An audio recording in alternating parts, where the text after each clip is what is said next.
एक साधु घाट किनारे अपना डेरा डाले हुए था। वहां वह धुनी रमाकर दिन भर बैठा रहता और बीच बीच में ऊंची आवाज में चिल्लाता, जो चाहोगे सो पाओगे। उस रास्ते से गुजरने वाले लोग उसे पागल समझते थे।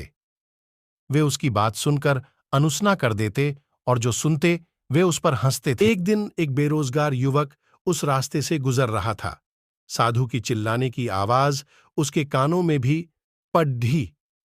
जो चाहोगे सो पाओगे, जो चाहोगे सो पाओगे। ये वाक्य सुनकर वह युवक साधु के पास आ गया और उससे पूछने लगा, बाबा, आप बहुत देर से जो चाहोगे सो पाओगे चिल्ला रहे हो। क्या आप सच में मुझे वो दे सकते हो जो मैं पाना चाहता हूं?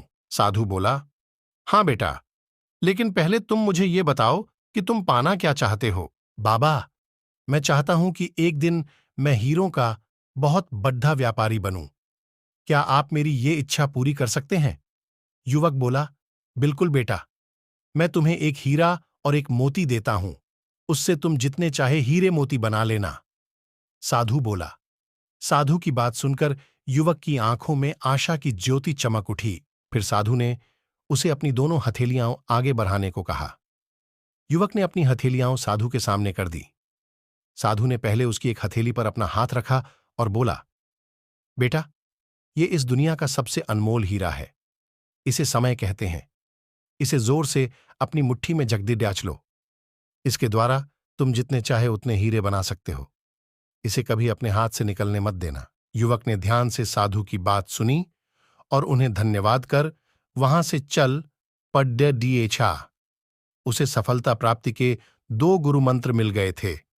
उसने निश्चय किया कि वह कभी अपना समय व्यर्थ नहीं गंवाएगा और सदा धैर्य से काम लेगा। कुछ समय बाद उसने हीरे के एक बड़े व्यापारी के यहां काम करना प्रारंभ किया।